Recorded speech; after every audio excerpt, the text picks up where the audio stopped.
Alors voilà, bonsoir à tous et à toutes. On va donc reprendre notre cours. On avance dans le livre de Shmuel numéro 1 toujours. Et nous avons fini la fois précédente le 8e chapitre et nous passons donc maintenant au 9e chapitre du livre de Shmuel.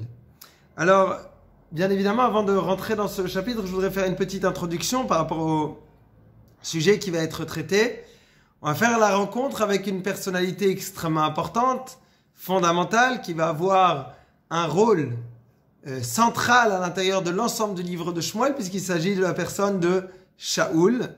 Et ce Shaoul, on a besoin de le rencontrer effectivement, puisque, comme vous le savez, nous avons eu dans le chapitre précédent, le peuple d'Israël qui vient consulter Shmuel et qui lui dit « Écoute, il se trouve que tu es âgé, qu'on n'ait pas envie de nommer tes enfants comme successeurs quelque part de ton poste. Et c'est pour cela qu'on te demande, s'il te plaît, de nous mettre en place un roi. » On avait développé en long et en large. Est-ce qu'il y a une mitzvah d'avoir un roi? Il n'y a pas de mitzvah d'avoir un roi. C'était quoi le reproche qui a été fait au peuple d'Israël au moment où ils ont une demande pareille? Et Shmuel se tourne vers Dieu et Dieu lui confirme, lui dit écoute la demande du peuple, malgré le fait que bien évidemment Dieu lui-même aussi émet une certaine forme de critique sur le comportement du peuple d'Israël à ce moment-là, mais il n'en reste pas moins qu'il confirme à Shmuel, lui dit écoute, si c'est ce qu'il demande, eh bien donne-leur ce roi, bien sûr, selon le cadre de ce que la Torah va imposer, selon ce qui a déjà été exprimé dans la Torah par rapport au comportement qu'il a besoin d'avoir par rapport au roi, et bien sûr aussi par rapport à ce qu'on a pu étudier la dernière fois, ce qu'on appellera Mishpat HaMelech, c'est-à-dire l'ensemble des prérogatives que vous êtes en train d'attribuer maintenant au roi. Demander à un roi, c'est une chose, mais prenez en considération que quelque part vous acceptez sa direction et donc de façon presque automatique, vous lui accordez des prérogatives et ces prérogatives, prenez-en conscience au préalable et pas une fois que vous serez déjà dans la situation. Donc ça, c'était un petit peu par rapport à la fois dernière. Et de cette façon, nous rentrons donc dans le 9e chapitre. Alors, ce 9e chapitre, on a besoin de nous présenter au final celui qui va avoir ce rôle extrêmement important d'être le premier roi d'Israël. Concrètement, Shaoul devient le premier roi d'Israël. Alors, c'est vrai, il y a eu au préalable Moshe qui avait une sorte de statut de roi, bien qu'il n'était pas roi d'Israël. Yoshua qui avait un statut de roi, mais qui n'était pas roi d'Israël. C'est-à-dire que, quelque part, le poste de leader, incontesté si je puis dire, ce sera un poste qui a déjà existé au préalable dans le peuple d'Israël. Cependant, la Meshicha, oindre le nouveau roi, cette onction-là, qui va pouvoir lui permettre d'accéder au titre officiel de roi d'Israël, c'est Shaoul qui est le premier. Maintenant, dès qu'on entend une chose pareille, tout de suite, on s'attend à avoir une certaine forme de présentation. Parce que le roi d'Israël, pourquoi est-ce que lui serait roi d'Israël? Pourquoi est-ce qu'on l'a choisi pour devenir roi d'Israël? Je vous rappelle que dès que le peuple juif demande à Shmuel un roi, la première chose que Shmuel va faire, c'est de se tourner vers Dieu. Pourquoi? Parce que Shmuel sait très bien que le seul qui a la possibilité de pouvoir lui désigner le prochain roi d'Israël, c'est Dieu. Le roi n'est pas, par définition déjà, élu par une élection ou quoi que ce soit. C'est par définition, mais en dehors de cela, dans le peuple d'Israël, c'est pas juste parce que techniquement, on ne peut pas le faire.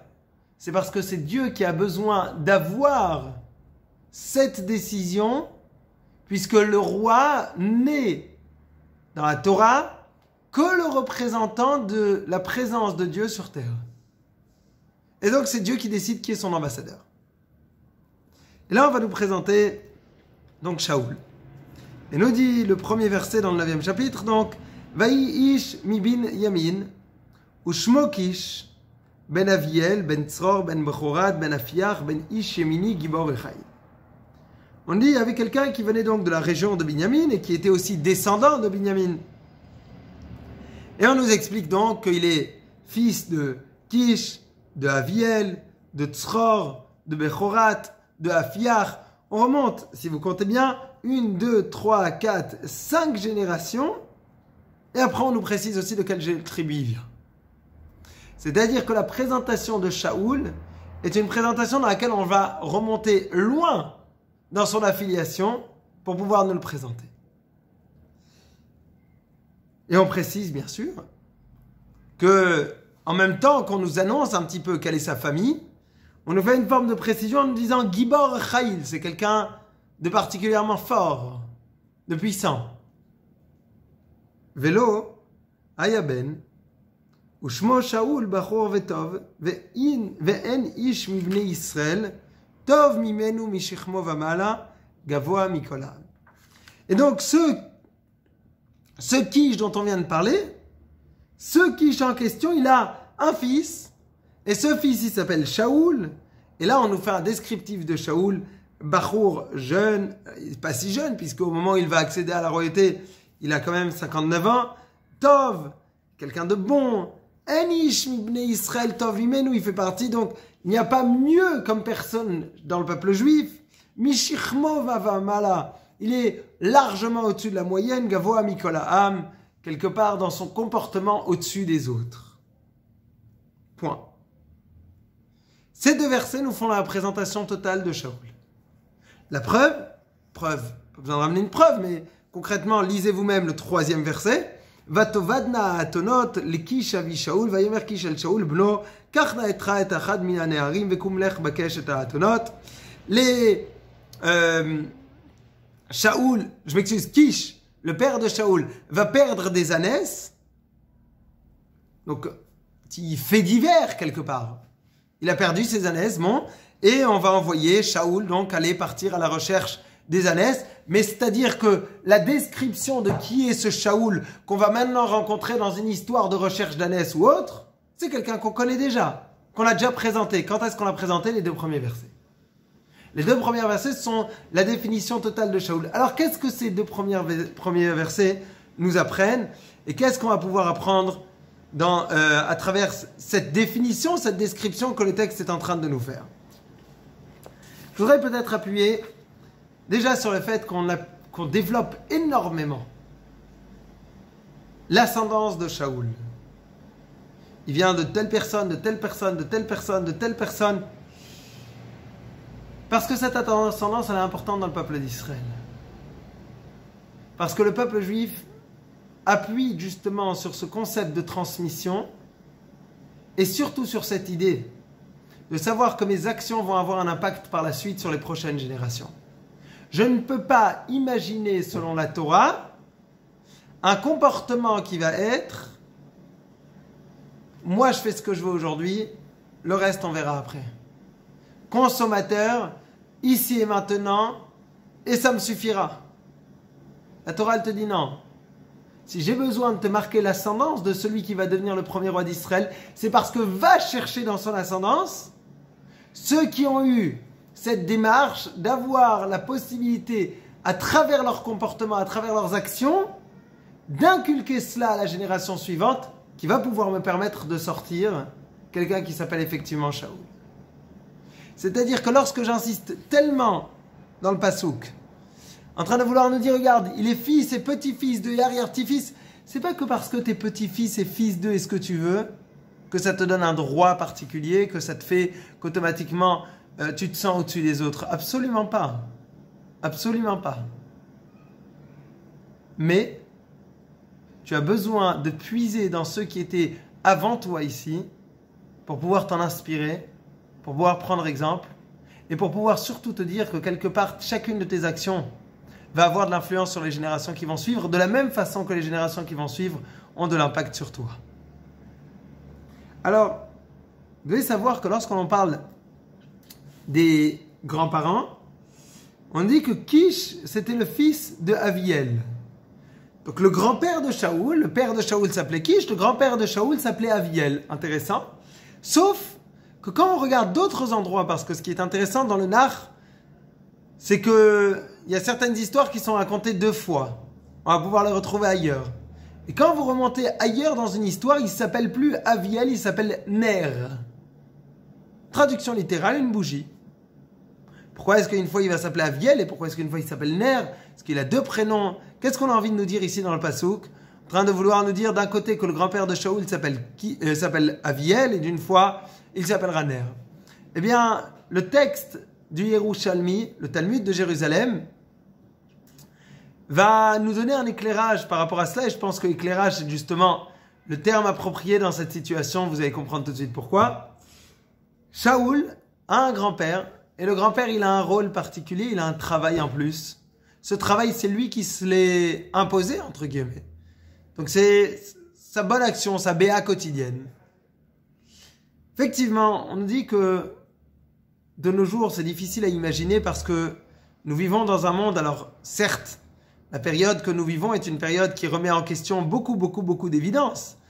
Mais avec tout cela, eh bien, on a du mal à s'imaginer une rue sortir dans la nuit qui ne soit pas éclairée. L'éclairage public, c'est une base. C'est presque naturel et même dans certains endroits, si j'avais pas vraiment un très bon éclairage, alors avec la voiture, je vais avoir automatiquement un éclairage avec les phares, avec le téléphone. Je vais jamais me trouver dans l'obscurité absolue ou presque jamais. Parfois, ce sera même difficile de chercher un lieu d'obscurité. On va aller même parfois dans le désert, on a envie de s'éloigner du campement, de s'éloigner du village d'à côté, parce que tous seront à chaque fois une source de lumière intense. Pourquoi est-ce que je fais toute cette introduction? Pour dire à quel point c'est difficile pour nous de pouvoir imaginer cela. C'est-à-dire imaginer un monde sans lumière. Et quand je dis du monde sans lumière, c'est ce qu'il y avait à l'époque. Quand vous n'avez pas d'électricité, le soir tombait dans la rue. Alors peut-être qu'il y avait certaines lampes dans certains endroits, mais pas partout. C'était absolument pas évident. Chacun allait peut-être se balader avec sa petite lanterne et avancer pour pouvoir ne pas trébucher tout simplement. Ne pas marcher dans une flaque d'eau, ne pas marcher dans la boue. Bien, le grand-père de Shaoul, c'est ce qu'on a envie de dire quand il s'appelle Ner, c'est parce que lui-même a pris un petit peu le prénom, ce nom-là, par rapport à une action qu'il faisait tous les jours. C'était quoi son action? Et il pensait qu'il y avait des gens qui avaient besoin de marcher le soir dans la rue. Qui est-ce qui a besoin particulièrement de marcher le soir dans la rue? Ce sont les sages. Les sages d'Israël ou n'importe quelle personne qui va étudier le soir. Donc il va partir à son cours, il va partir au Beth Midrash, il va partir étudier. Il va rentrer tard la nuit chez lui à la maison. Et Ner donc, Aviel Ner, il se dit, j'ai besoin de les aider et je veux faire en sorte que quand ils rentrent de la maison d'études, ou n'importe quelle personne aussi, l'ensemble du peuple d'Israël qui a besoin de se balader, il est éclairé avec des bougies dans la rue. Il a installé donc des petites lampes à pétrole, à huile, je ne sais pas quoi, ce qu'on utilisait à l'époque, à cire, et faisait en sorte qu'on puisse éviter de trébucher, de se faire mal, de tomber. Et ça, c'était un petit peu son boulot en plus. Sa petite bonne action quotidienne. Pourquoi est-ce qu'on a besoin de le préciser? Pourquoi est-ce que c'est tellement important de pouvoir le savoir? Vous savez pourquoi? Parce que ici, ce qu'on cherche, c'est un roi d'Israël. Un roi d'Israël, il a besoin d'être éduqué à la bonne école. Être éduqué à la bonne école, c'est-à-dire que le roi d'Israël, il a dû avoir un grand-père qui lui-même, son rôle, c'était de faire en sorte que les gens ne trébuchent pas, que les gens ne perdent pas leur direction, que les gens ne se trompent pas. Le roi d'Israël, ton rôle, ça va être justement de faire en sorte de guider le peuple juif, qui ne se trompe pas, qui n'aille pas là où il ne faut pas aller, qui ne soit pas en train de se retrouver dans des situations dans lesquelles il n'aurait pas dû se rentrer. Tu es un guide. Ah, ce guide-là, j'ai besoin de le prendre d'une famille dans laquelle on a été imprégné de ce genre de valeurs, dans laquelle on a été imprégné des valeurs du souci de l'autre, d'être présent pour l'autre, de s'investir pour l'autre, d'aider l'autre, d'accompagner l'autre pour qu'il ne se trompe pas, de l'orienter, de lui tenir la main quelque part. C'est ça ce qu'on cherche. Et c'est pour cela que, entre autres, non seulement on a vu que les questions d'ascendance, elles impliquent, mais ici particulièrement avec cet exemple, Regardez combien le grand-père de Shaoul est celui qui va permettre aujourd'hui à Shaoul de devenir roi d'Israël. Bien sûr, à aucun moment je ne mets de côté le travail exceptionnel que Shaoul lui-même met en place par rapport à sa personne, par rapport à son travail sur soi, par rapport à son étude, tout ce qu'on veut. Mais regardez ô combien ici, le travail du grand-père de Shaoul, les valeurs qu'il a réussi à inculquer à l'intérieur de la maison, ont pu avoir tellement d'impact et tellement d'influence au point de faire en sorte que son petit-fils, je m'excuse, va pouvoir là maintenant recevoir le rôle de roi d'Israël. Bien, vous savez qu'on dit dans la suite du verset que Shaoul, c'est un Gibor Chaïl. C'est quelqu'un de vaillant. C'est un clin d'œil, bien sûr. Un clin d'œil à une histoire qu'on connaît il n'y a pas longtemps. Il faut rappeler qu'il y a quelques cours, on avait étudié une guerre qui était à Even Haezer avec le Aaron, l'arche sainte qui a été prise en captivité. Et cette arche sainte qui a été prise en captivité chez les Philistins, il y a quelqu'un qui est parti et qui a dit, même si l'arche sainte elle est prise en captivité, ce qui est à l'intérieur de l'arche sainte, les tables de la loi, hors de question que ça reste chez les Philistins. Et donc il n'a pas eu peur de partir, d'affronter Goliath, qui était déjà présent chez les Philistins à cette époque, qu'on va bientôt rencontrer. Il n'a pas eu peur, il est parti, il a récupéré les louchot, il les a ramenés. Vous vous rappelez qu'on avait dit que cette personne, c'est nul autre que le Shaoul qu'on rencontre ici. C'est-à-dire quelqu'un qui, à un moment, n'accepte pas certains niveaux de piétinement de la présence divine sur terre. J'insiste beaucoup là-dessus. De nos jours, la présence de Dieu sur terre, elle n'est pas si évidente partout. Ce n'est pas quelque chose qu'on peut partout rencontrer. À travers des comportements, à travers des façons d'être, à travers une transformation de la divinité en divinité de l'argent et ce genre de choses. Shaoul, c'est celui qui donne une limite à ce genre d'action. C'est celui qui ne peut pas accepter non plus que dans n'importe quel cas de figure, on puisse se retrouver avec un Dieu d'Israël qui, quelque part, soit trop caché. Et donc, lui-même n'accepte pas, il veut qu'il y ait une présence de Dieu sur terre. Le roi d'Israël, rappelez-vous son rôle. Son rôle, c'est de représenter Dieu sur terre.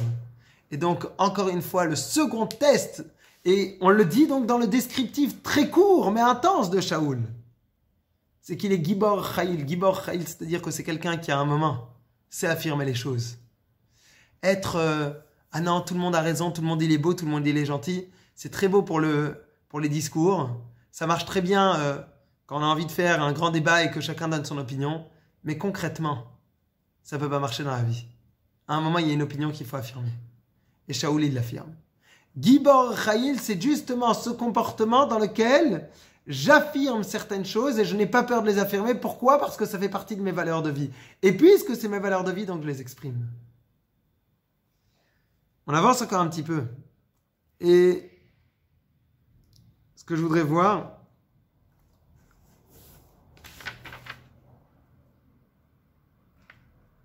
c'est ça. Mishichmo vamala gavoa mikola. C'est-à-dire que Shaoul, avec tout cela, eh bien, est quelqu'un qui a réussi à faire un travail exceptionnel sur lui avec une humilité à toute épreuve. Là maintenant, vous allez voir que quand on a vu que ce Shaoul, d'où est-ce qu'il vient, qu'est-ce qu'il a reçu, le travail qu'il a fait sur lui, on arrive dans une histoire qu'on a mentionnée au tout début du cours, cette histoire des ânes perdus, des ânesses. Et là, on va voir que Vayavor be'ar Ephraim, je m'excuse, je reprends le 3e verset. Vatovadna atonot le Kish avi Shaoul, donc Kish perd les ânes, les ânesses. Vayomer Kish el Shaoul, bno kachna itra et achad haneharim, vekum lech bakesh et atonot. Ici, Shaoul ne se doute de rien. Il y a son père qui lui a dit, écoute, bon, on a perdu des ânesses, va s'il te plaît prendre un des jeunes, un des employés de la maison avec toi, et va partir à la recherche des ânesses qui ont été perdues. Alors, il y a beaucoup de choses qui sont intéressantes, rien que dans l'histoire. Pourquoi on nous raconte ce genre d'histoire ? Pourquoi ici ? Qu'est-ce qu'on veut là maintenant ? Et surtout que, maintenant, Shmuel avait demandé au peuple d'Israël de repartir chez eux et leur avait dit, écoutez, maintenant que vous êtes repartis chez eux, il va y avoir cette demande de mettre en place un roi pour le peuple d'Israël dont je vais m'occuper moi personnellement. Donc c'est ce qui se passe maintenant. Shaoul ne se doute absolument pas qu'à un moment on va lui demander de devenir roi d'Israël, mais à aucun moment il ne pouvait même pas l'imaginer. On va le voir au fur et à mesure qu'on va raconter l'histoire et sa rencontre avec Shmuel, à quel point il était à milieu de pouvoir imaginer une chose pareille. Donc son père lui demande d'aller chercher des ânesses, et c'est dans le moment dans lequel il va chercher des ânesses qu'il va pouvoir rencontrer Shmuel. Je fais un petit spoiler. Pourquoi est-ce qu'on a besoin de nous raconter cette histoire? Parce que rien que le fait d'aller écouter ce que son père demande, c'est une qualité de plus qu'on a envie de relever par rapport à Shaoul. Celui qui accepte la présence de ses parents. Quand il accepte la présence de ses parents, c'est-à-dire c'est celui qui a une reconnaissance vis-à-vis de celui qui lui a donné, qui l'a mis au monde. Vous vous rappelez que dans le cours précédent, on avait dit tout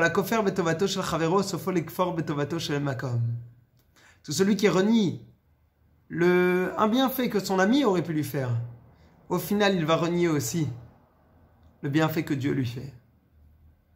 Ah, c'est-à-dire qu'ici, dans ce texte, on nous précise ô combien Shaoul, pour devenir roi d'Israël, ça va passer à travers une histoire de Kiboud Avaim, une histoire dans laquelle je respecte les générations qui m'ont précédé.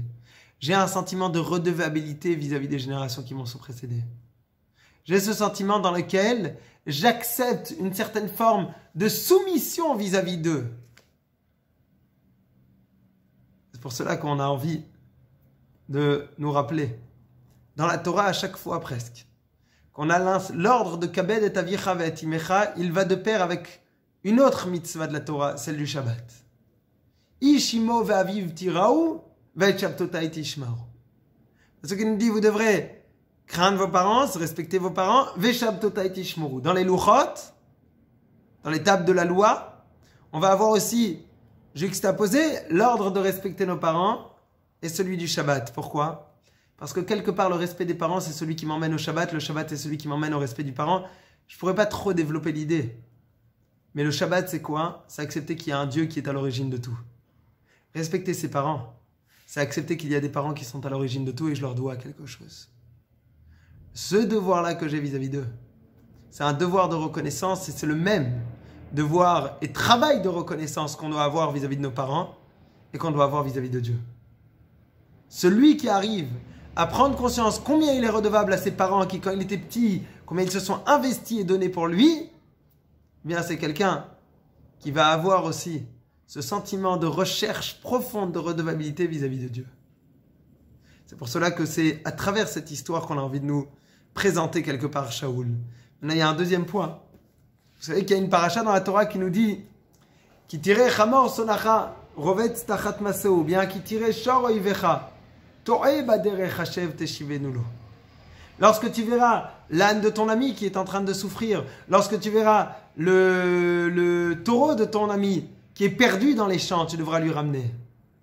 Si déjà, lorsqu'on voit l'animal de notre ami qui est en train de se perdre, on a la nécessité de pouvoir le ramener à son propriétaire, oh combien à plus forte raison, dans une situation où on voit notre ami en train de se perdre, qu'on a la responsabilité de pouvoir le ramener. Ça fait partie de nos rôles. Ça fait partie de notre exemple personnel qu'on a besoin de transmettre au quotidien. Ça fait partie justement de ce qu'on a envie de pouvoir attendre aussi du roi d'Israël, celui de ramener ses frères, celui de faire en sorte de ramener les ânesses à son père. Eh bien, si déjà on prend tellement d'importance pour un animal qu'il ne soit pas en train de se perdre, de se faire du mal ou autre, combien est-ce qu'on a besoin d'investir lorsque l'on a un frère à nous, une sœur à nous, qui se perd, qui se fait du mal, qui file du mauvais coton, qui fait les mauvais choix. Ça, c'est un petit peu peut-être, je pense, une très belle introduction pour pouvoir nous présenter le nouveau roi d'Israël. Une introduction dans laquelle non seulement on nous dit qui sont ses ascendants, quels sont ses faits et gestes, et quelle est l'histoire à travers la Torah, à travers laquelle la Torah a décidé de vouloir nous présenter ce Shaoul. Voilà un petit peu pour ce soir. On se retrouve, si Dieu veut, la semaine prochaine pour pouvoir avancer dans ce 9e chapitre et la célèbre rencontre entre Shaoul et Shmuel pour pouvoir faire en sorte que Shaoul devienne le premier roi d'Israël. Merci beaucoup pour votre écoute. Laïla Tov et Shabbat Shalom à tous et à toutes.